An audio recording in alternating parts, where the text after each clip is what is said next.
इस कैथल में आप लोगों की उपस्थिति में, आप लोगों के बीच में स्वामी धर्मदेव, मैं भी यहाँ उपस्थित हूँ।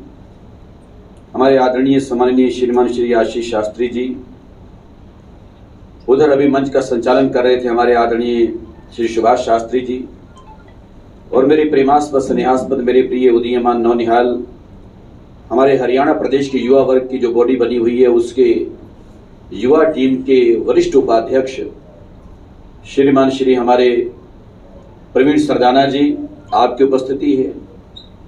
साथ में हमारे आदरणीय सरदाना जी, और मैं देख रहा हूं सभी एक एक व्यक्तित्व यहाँ पर बहुत सम्मानित है। आप लोगों की गरिमा में उपस्थिति, और आपकी उपस्थिति में सबके बीच में हमारे बहुत वरिष्ठ पत्रकार बंधु, प्रिंट मीडिया, इलेक्ट्रॉनिक मीडिया, आप लोगों की बड़ी महत्वपूर्ण भूमिका रहती है।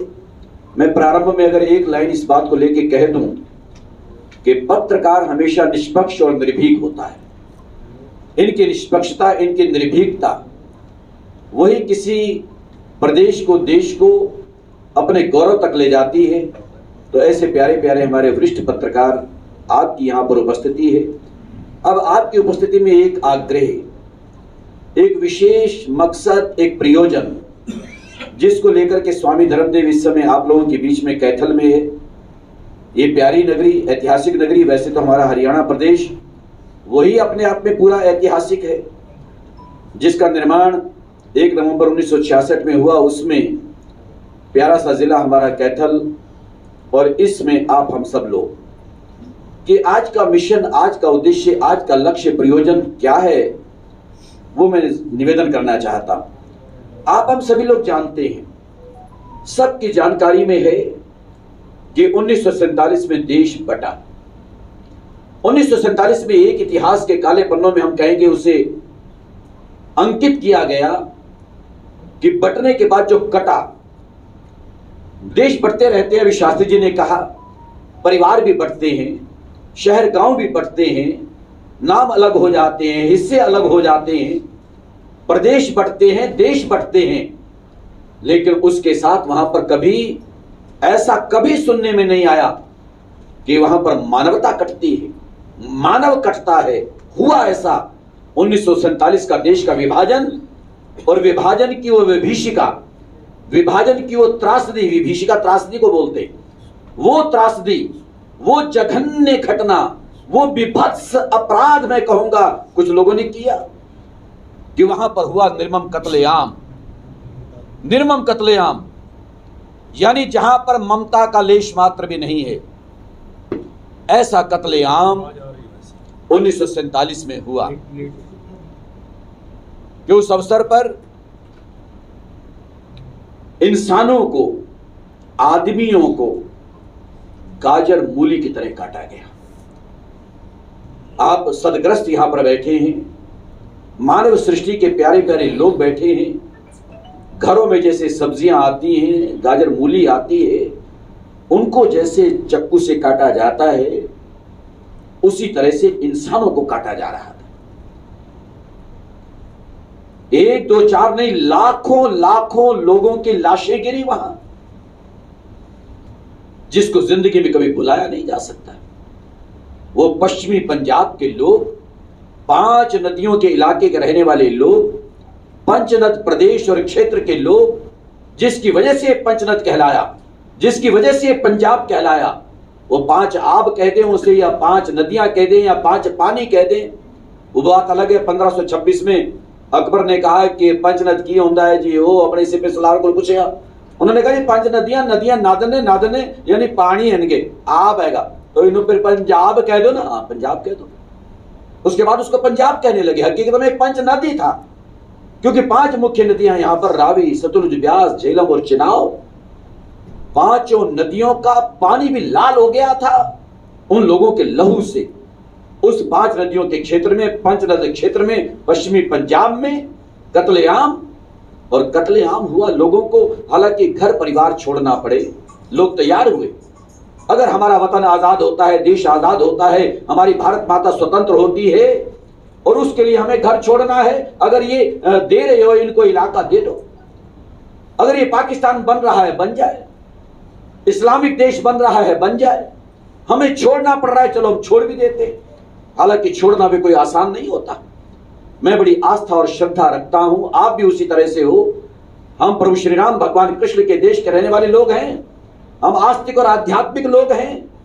मेरे प्रभु श्री राम, उन्होंने भी इस बात को कह दिया था लंका में कि जब लंका को जीत लिया, रावण को मार दिया, सीता को प्राप्त कर लिया, सोने की लंका सामने 2 बार मैं वहां होके आया। हम तो अशोक वाटिका में सुंदरकांड का पाठ भी कराए, लेकिन मैं बताना चाहता था 9 लाख साल पहले भगवान राम समुद्र किनारे खड़े हुए हैं और लक्ष्मण से कहते हैं, लखन, हे लक्ष्मण, चाहे सामने सोने की लंका है, लेकिन मुझे बिल्कुल नहीं सुहाती, मुझे आज बिल्कुल नहीं भाती, क्योंकि मुझे मेरी जन्मभूमि की याद आ रही है, मेरी मां की याद आ रही है। अपि स्वर्णमयी लंका लक्ष्मण मह्यम न रोचते। क्यों? क्योंकि जननी जन्मभूमिश्च स्वर्गादपि गरीयसी। ये शास्त्र की बात है, श्रीमद् वाल्मीकि रामायण में उल्लेख है कि चाहे लक्ष्मण सोने की लंका है, लेकिन मुझे नहीं अच्छी लग रही, क्योंकि जन्मभूमि और जन्म देने वाली माता, जन्मदात्री और जन्मभूमि, जननी जन्मभूमिश्च, ये दोनों स्वर्ग से बढ़ के हुआ करती हैं। इसलिए लक्ष्मण अब जल्दी करें, किसी तरह से भी चलें और जाकर के अपनी अयोध्या जन्मभूमि के दर्शन करें और मां की गोद के दर्शन करें, कौशल्या के। मैं कहना क्या चाहता हूं, चाहे अवतारी पुरुष भी हुए, उनको भी अपनी जन्मभूमि से प्यार रहा, हम आप सब लोगों को भी है। लेकिन मेरे आदरणीय, हमारे वो पूर्वज, हमारे वो पुरोधा, उन्होंने कहा अगर देश आजाद होता है तो हमें जन्मभूमि भी छोड़नी पड़ रही है तो हम वो भी छोड़ देते। जन्मभूमि तक का त्याग किया उन लोगों ने। इतना बड़ा त्याग करने के बाद भी माफ नहीं किया। किसी तरह से 3 कपड़ों में निकले, जो थोड़ा बहुत था अपना लेकर के निकले, रास्ते में लुट गए, पिट गए, कट गए, लाखों लाखों लोगों का कत्लेआम हो गया। ट्रेनों की ट्रेनें, अटारी, सब स्टेशन भर गए सारे उनकी लाशों से। आइए, अब मैं इस सारे दर्द का उल्लेख इस समय नहीं करना चाहता। आज मुद्दे की बात जिसको लेके आया हूं वो बताना चाहता हूं। हालांकि इस चीज को लेकर के 15 साल से, देश की आजादी को 60 साल हो चुके थे, लेकिन उनके लिए जिन्होंने इतना बड़ा बलिदान दिया राष्ट्र धर्म के लिए, अगर वो चाहते, कहते हम नहीं छोड़ते यहां पर, तो ये मोहम्मद अली जिन्ना चाहता था कि मेरे को भी प्रधानमंत्री बनाया जाए, वो हिस्सा ना कटता, ना अलग होता, ना पाकिस्तान बनता, ना ये लोग छोड़ते, वो विवाद वहीं के वहीं खड़ा रहता, वही वायसराय हिंद फिर बैठा रहता। लेकिन हमारे उन लोगों ने कहा कि वायसराय यहां से जाना चाहिए, ये अंग्रेज जाने चाहिए, देश आजाद होना चाहिए। अगर तुम्हारा आपस में फैसला हो चुका है भाई जिन्ना को भी बनाना है, नेहरू ने भी बनना है, तो लो फिर हम निकलते हैं यहां से। इतनी बड़ी कुर्बानी करने के लिए लोग तैयार हुए, उनका कत्लेआम वहां पर हुआ।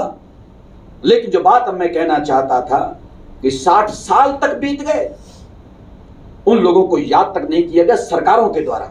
60 साल 1947 से लेकर के 60 साल तक सरकारें चलती रही। मैं 2007 कह देता हूं, 2007 में हमने ये मुद्दा उठाया था, तब तक 60 साल हो चुके थे। किसी सरकार ने उन लोगों को याद तक नहीं किया कि इतना बड़ा बलिदान कुछ लोगों ने दिया। 2-4 हजार नहीं, लाख नहीं, लाखों उन लोगों ने बलिदान दिया, उनको याद नहीं किया। उनके स्मारक बनने चाहिए थे, उनको याद करना चाहिए था, उनको श्रद्धांजलि देनी चाहिए थी, लेकिन नहीं हुआ। आखिर उन्हीं के वारिस, उन्हीं लोगों के वंशज, उन पूर्वजों के वंशज आज से 15 साल पहले वो खड़े हुए, यानी आप सब लोग, जो कि भारत और दुनिया में लगभग इस समय 7 करोड़ लोग हैं, उन पूर्वजों के वारिस, उन वारिसों में बहुत सारे वारिस और वंशज खड़े हुए कि अपने पुरखों के नाम पर अब हम ये काम करेंगे। हमें भी 40-50 साल लग गए खड़े होते होते। उन लोगों ने कहा, तब हम नहीं कर सकते, तड़प थी मन में, दर्द था मन में, लेकिन वो हालात ऐसे, अब जाएं तो जाएं कहां, खाएं तो खाएं क्या, तन ढकने को कपड़ा नहीं, खाने को दाना नहीं, पहनने को कुछ है नहीं, सिर छिपाने की जगह नहीं। लेकिन आखिर अपने आप को स्टैंड किया, खड़ा किया, परिश्रम किया, पुरुषार्थ किया, और उसके बाद वक्त आया, समय आया, संभल गए, कहने लगे चलो अब सरकारों ने नहीं किया तो अब हम करते हैं। हम अपने पूर्वजों के सम्मान में स्मारक भी बनाएंगे, उनको श्रद्धांजलि भी देंगे, हर साल देंगे। श्राद्धों के दिनों में श्राद्ध चलते रहे, श्रद्धांजलियां चलती रही, तर्पण होता रहा, क्योंकि जिनको लकड़ियां नसीब नहीं हुई, अंतिम संस्कार नसीब नहीं हुआ, उनके लिए पेवा में चले गए, कुरुक्षेत्र के बाद हरिद्वार में गए, और 2016 में तो पूरी एक स्पेशल ट्रेन गया जी में लेके गए। 1500 आदमी इकट्ठे जाते हैं, जाकर के अपने 10 लाख लोगों का 1500 लोग उनका प्रतिनिधित्व करते हुए वहां पर जाकर के पिंडदान करते हैं, उनकी मुक्ति का एक अभियान चला करके कि उनकी मुक्ति हो, वहां पर फल्गु में जाकर के पूजन करते। ये सारे कार्य हुए। लेकिन अब एक प्रसन्नता को व्यक्त करना चाहता हूं। 15 साल से संघर्ष चल रहा था, अब उस प्रसन्नता को व्यक्त करना चाहता हूं जिसके लिए इस समय पूरे हरियाणा में निकले हैं, और हरियाणा के साथ दूसरे प्रदेशों में भी हमारे भारत के यशस्वी प्रधानमंत्री। हालांकि 8 साल हो गए, लेकिन इससे पहले हम उतना नहीं कह पाए। एक अच्छे प्रधानमंत्री देश को मिले, लेकिन इस समय हम दिल की गहराइयों से, खुले मन से स्थान स्थान पर कह रहे हैं, और केवल हम ही नहीं कह रहे, बल्कि आज मैं मीडिया के माध्यम से कहना चाहता हूं, हम तो आने वाली पीढ़ियों को भी कह के जाएंगे कि ऐसे प्रधानमंत्री को जीवन में कभी ना भुलाना। हमारे देश के यशस्वी प्रधानमंत्री श्रीमान श्री नरेंद्र दामोदर दास मोदी, उन्होंने पिछले साल 15 अगस्त 2021, अब से पौने 12 महीने पहले, अब आ गई 15 अगस्त का महीना चल रहा है, 9 अगस्त है। 15 अगस्त 2021 में उन्होंने लाल किले की प्राचीर से पहली बार किसी प्रधानमंत्री ने लाल किले से घोषणा की कि हम आजादी का जश्न तो मनाते हैं, आजादी की खुशियां तो मनाते हैं, देश आजाद हुआ, सबको खुशी है, तिरंगा लहराते हैं, झंडा फैलाते हैं, स्वतंत्रता दिवस मनाते हैं। लेकिन जिनकी वजह से स्वतंत्रता मिली, जिनकी वजह से आजादी मिली, जिनकी बदौलत आज ये तिरंगा लहराया जा रहा है, झंडा लहराने के बाद उनका जब भाषण हुआ, उन्होंने उस भाषण में इस बात को कहा। मैं वृंदावन में टीवी पर सुन रहा था, उस समय आश्रम में था।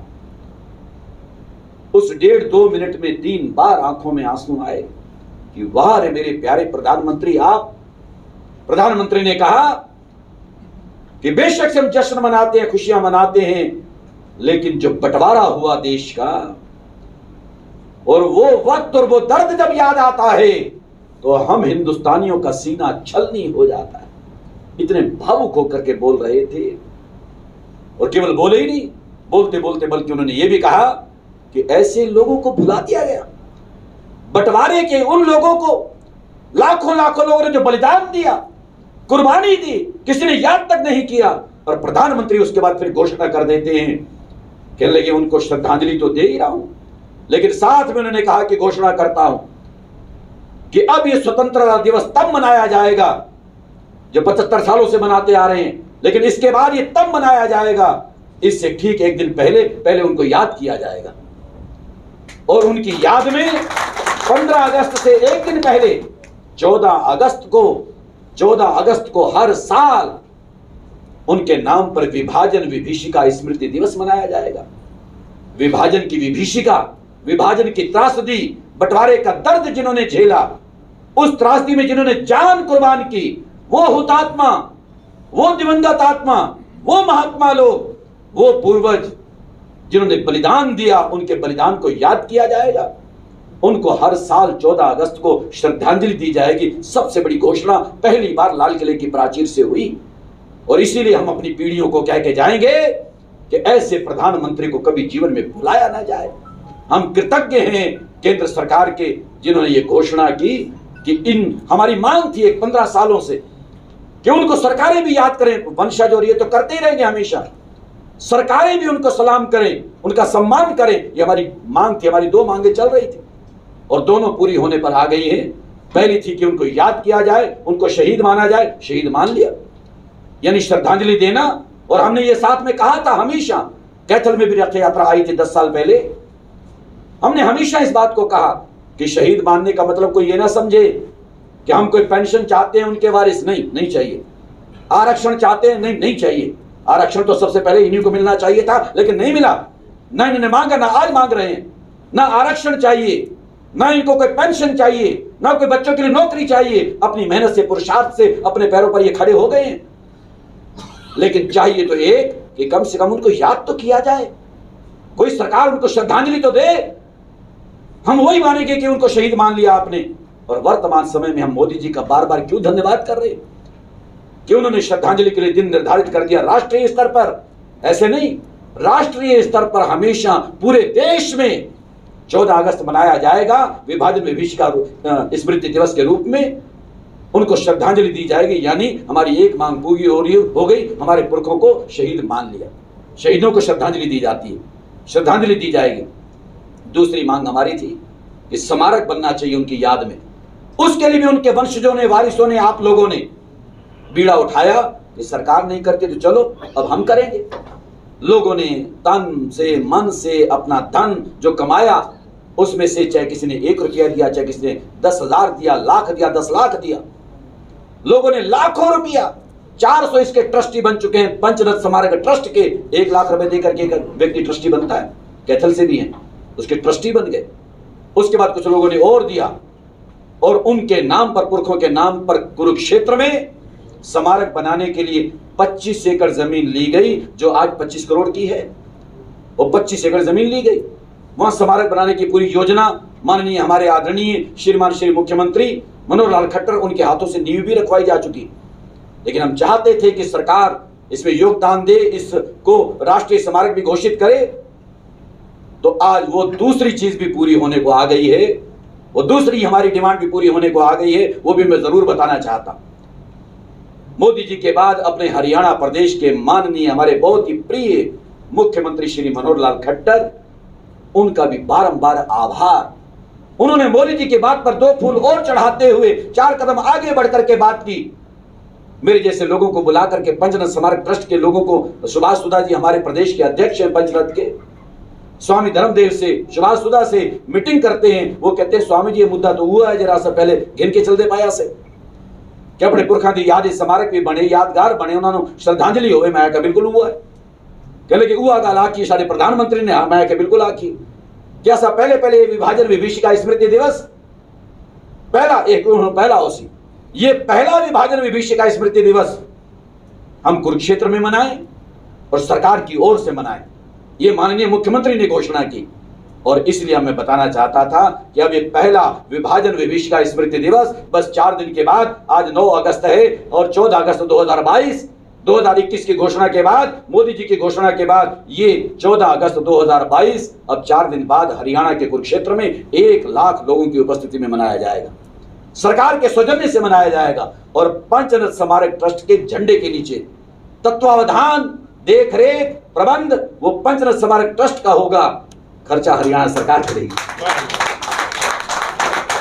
उसमें हजारों बसें भी सरकार की ओर से हमारे को मिलेंगी, जो बसों से जाना चाहें।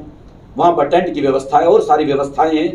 पूरा योगदान श्रीमान श्री मनोहर लाल खट्टर और उनकी सरकार कर रही है।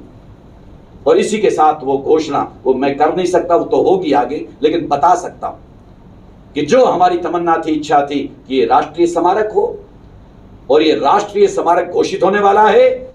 और उसमें पंचरत्न स्मारक ट्रस्ट, जो कि अंदर कुछ बात हो चुकी है, वो बाहर अभी आ जाएगी, लेकिन संकेत मैं कर रहा हूं, ये 25 एकड़ जमीन, 25 करोड़ की जमीन, ये पंजाबी समाज, ये उन पुरखों के वारिस, ये उनके वंशज, ये पंचरत्न स्मारक ट्रस्ट, ये जमीन सरकार को दे रहे हैं हम लोग, और सरकार उसमें राष्ट्रीय स्मारक घोषित करके 200 करोड़ रुपया लगा करके स्मारक बनाएगी। भारत माता की जय, भारत माता की जय। इसलिए मेरे प्यारे, उन पुरखों की याद में पहला विभाजन विभीषिका स्मृति दिवस 14 अगस्त को अब कुरुक्षेत्र में मनाया जा रहा है। 1 लाख लोगों की उपस्थिति, माननीय मुख्यमंत्री जी की अध्यक्षता रहेगी। संभावना माननीय प्रधानमंत्री जी, क्योंकि वो जल्दी से खुलासा नहीं हो रहा, लेकिन पता लग रहा है कुछ कि उनकी भी आने की संभावना, अन्यथा वो जुड़ तो चुके हैं, इस मिशन से जुड़ चुके हैं, संगठन से जुड़ चुके हैं। माननीय प्रधानमंत्री जी की, माननीय मुख्यमंत्री जी की आपस में चर्चा हर दूसरे दिन हो रही है। और मेरे पास भी, मैं क्योंकि प्रधानमंत्री कार्यालय की रिकॉर्डिंग कभी सुनाई नहीं जा सकती, रिकॉर्डिंग की भी नहीं जा सकती, लेकिन वो फोन का कुछ अपने आप सिस्टम होते हैं, पर मेरे पास है, मेरी वहाँ वार्ता हुई, बात हुई है, और उन्होंने सारा परिचय मेरे से मांगा है। पीएमओ ने वहाँ पहुँच गया है, और वहां पर सब चर्चा चल रही है कि प्रधानमंत्री जी भी आ सकते हैं, अन्यथा वो जुड़ चुके हैं इससे। उनकी देखरेख में इन दोनों की केंद्र सरकार और प्रदेश सरकार दोनों मिलकर के जो हमारी 15 साल से डिमांड और मांग चली आ रही थी, संघर्ष चला आ रहा था, और उन हमारे पूर्वजों के नाम पर श्रद्धांजलि और ये दिन और ये स्मारक, ये सारे कार्य होने वाले हैं। तो इसलिए आज मैं कैथल की धरती पर बड़ा सम्मानित समाज यहाँ पर विद्यमान है और बड़े सम्मानित पत्रकार बंधु यहाँ विद्यमान हैं। आपकी उपस्थिति में, आपके बीच में बस वही निवेदन और आग्रह लेकर के आया हूँ कि 14 अगस्त को ज्यादा से ज्यादा लोग पहुंचे, कुरुक्षेत्र पहुंचे। और इसके बाद एक चीज और होने वाली, हालांकि हम लोगों ने तो पहले निश्चय कर रखा था कि स्मारक बेशक ये पुरखों की याद में होगा, उन लोगों की याद में होगा, लेकिन हम ऐसे अवसर पर समय समय पर, चाहे दीनबंधु सर छोटू राम हो, चाहे जिन्होंने बलिदान दिया, शहादत दी है, हमारे देश के जितने भी शहीद हुए हैं, क्योंकि मैं अगर पटौदी की बात करूं, गुड़गांव, रेवाड़ी, महेंद्रगढ़ की बात करूं, तो हमारी यादव बेल्ट कहलाती है। राव तुलाराम हो, शहीद हो, ऐसे शहीद हम सब इन लोगों को समय समय पर याद करेंगे। एक बात, शहीदों को याद करेंगे और याद करने के बाद जितनी 36 बिरादरी हैं उनके सम्मान में, उनके उत्थान में यह स्मारक काम करेगा। समर्पित है पश्चिमी पंजाब के उन शहीदों को, उन शूरमाओं को। उनके नाम पर यह धाम होगा, उनके नाम पर यह स्मारक होगा। 25 एकड़ जमीन ये है, 200 करोड़ रुपए वो लगा रहे हैं। इसके बाद जो योजना है वो 1000 करोड़ रुपए की योजना और 100 एकड़ में बनाने की योजना केंद्र सरकार और प्रदेश सरकार की है। वो आने वाले समय में सब खुलासे होंगे। एक बहुत बड़ा कार्य जो हमने भी सपना लिया था, बार बार हमने कहा था कि 8वां अजूबा, दुनिया का 7 अजूबे हैं, 5-6 तो मैं देख ही चुका हूं, एक आध बाकी बचा है, दुनिया के देशों में जाता रहता हूं। ये 8वां अजूबा भारतवर्ष में बनने वाला है, जिसको दुनिया के लोग आकर के देखा करेंगे। पुरखों की जोत वहां पर होगी, उसको नमन करेंगे, प्रणाम करेंगे। उसके बाद ये स्मारक काम करेगा, पतितों को, गिरों को, पिछड़ों को उठाएगा, उनको गले लगाएगा, जिनको आवश्यकता है उनका सहयोग करेगा, विधवाओं का सहयोग करेगा, बच्चों की तालीम के लिए और फिर उनके अच्छे संस्कार के लिए यह स्मारक काम करेगा। 22 से लेकर के 28 प्रकल्प यानी योजनाएं अभी तक हम बना चुके हैं, जो इस स्मारक के अंतर्गत होंगी। एक बहुत बड़ी चीज होगी, उसका खुलासा समय समय पर होता रहेगा। इस समय केवल मात्र एक ही बात, एक ही चीज, एक लक्ष्य, वो है 14 अगस्त। 14 अगस्त 4 दिन बाद कुरुक्षेत्र में होने वाला विशाल विभाजन विभीषिका स्मृति दिवस, पहली बार मनाया जाने वाला, पहला मोदी जी की घोषणा के बाद और खट्टर जी के सहयोग के साथ पंचनद के पूरे जितने वारिस हैं, वंशज हैं, उनकी उपस्थिति और बाकी लोगों के सहयोग के साथ वहां पर यह होने वाला है। उसमें आप सब लोग आमंत्रित हैं, उसमें आप सब लोग पहुंचे। मैं आपको उसके लिए आमंत्रित करने के लिए आपके बीच में इस समय पहुंचा हूं। परमात्मा कृपा करें, अपनी योजना बनाएं।